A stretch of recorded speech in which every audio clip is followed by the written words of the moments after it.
Good afternoon once again. Jeff Eliasoph reporting. We are continuing to update an emergency situation out at DFW Airport. A live picture now from Chopper 5. There is an American Airlines jet, a piece of what appears to be landing gear right under Chopper 5 there, and that would tell us all we need to know perhaps about the technical difficulty that arose during some portion of a flight involving this aircraft, now tipped on its right side, as you can see, ever so slightly, but stopped dead smack in the middle of an active runway at DFW Airport. This is a Fokker 100 jet flown by American Airlines. We do not know the destination from whence it was coming, but it obviously experienced an emergency, and right now crews, along with the buses that you may be able to see in the upper left portion of your picture there, are now on scene, presumably to evacuate as many as perhaps 100 people on the plane. We don't have an official number of folks on the aircraft. We do know, however, that they are on board, as is the crew. And we also want to tell you that the airport right now is closed. You're going to see the... And wherever you are in North Texas tonight, a pretty good reminder to hug your children. Tell them that they are safe. I remember that from the days of the Persian Gulf War. That's what the psychologists were recommending. And we all need to hug our children a little bit more closely tonight, Jane and Mike. Well, New Yorkers are used to crises, nothing of this magnitude. I remember as a small boy the city being shut down, of course, when President Kennedy was assassinated. Two major blackouts, one in 1965 and one in 1977, that had paralytic effects on the city. But what you're looking at right now is something that no New Yorker ever imagined would happen. New Yorkers are a resilient people, as are Texans. They will find a way to rebuild. They will find a way to somehow come out of this mess. And if there's a strange metaphor today, it is that with the two towers knocked down in lower Manhattan, on the lower west side, at the very southern tip of Manhattan, today you have the best possible view of the Statue of Liberty that still stands tall in New York Harbor. And perhaps that's as good a symbol as any of what's going on in New York today. What a wonderful thing to say, Jeff. It is one of the strongest memories of my childhood. At the age of 7, I listened to the shaken voices of grown-ups, watched the busy streets of New York get suddenly quiet, and felt for the very first time the power of television images being beamed from a faraway place that I would someday call home. What appeared a vision of blue sky and red roses, the arrival of the President and First Lady at Dallas Love Field, would all too soon become a nightmare in black and white. But it is believed that President Kennedy has been shot. The voice of former colleague Bob Welch, who watched President Kennedy rushed in vain to Parkland Hospital. The 35th President of the United States was dead. Channel 5 anchorman Charles Murphy told the nation and NBC anchors Chet Huntley and Frank McGee that it was true. The loss of a 46-year-old charismatic leader sent shockwaves throughout the world, and here in Texas especially.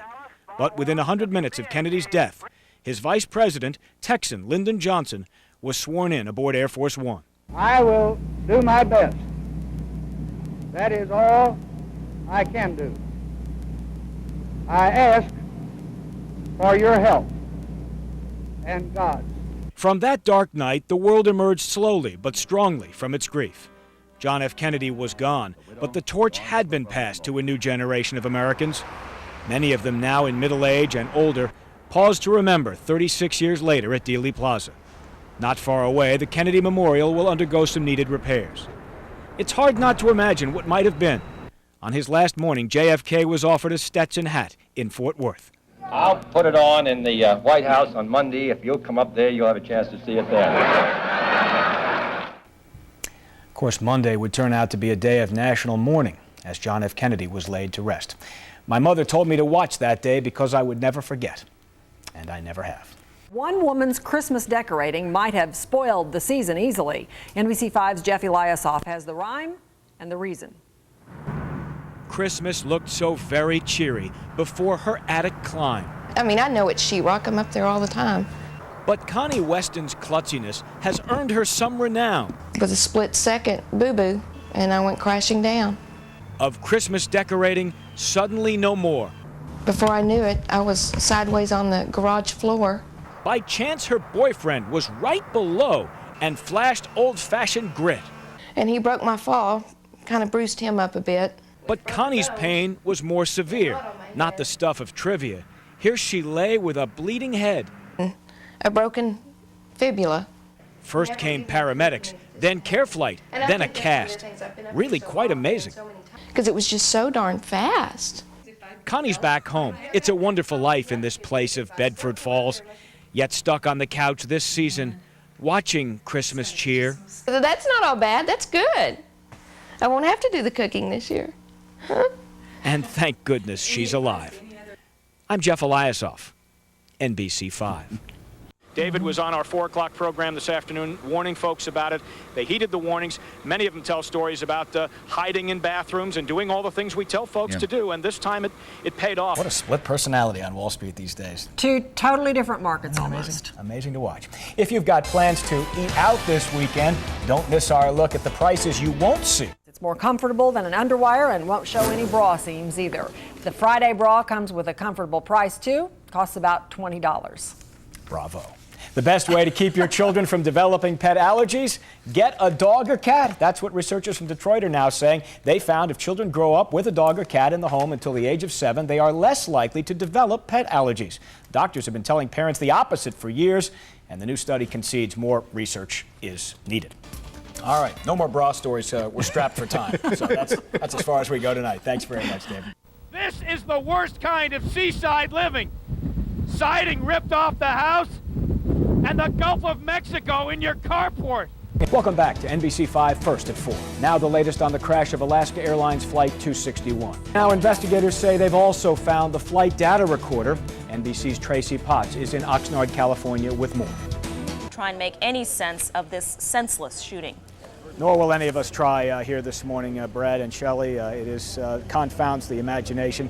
Last night in the church behind me, the Wedgwood Baptist Church here in Southwest Fort Worth, about 150 people were gathered to celebrate, to pray, and to talk about the problems facing society when suddenly one of them walked in. That problem, 47-year-old Larry Ashbrook, who had a grievance against religion and apparently against humanity. He shot and killed 7 people before turning a gun, one of the weapons, on himself. As people try to cope with the fear of possible terrorism, you may have heard that applications for concealed and other weapons have skyrocketed since September 11th.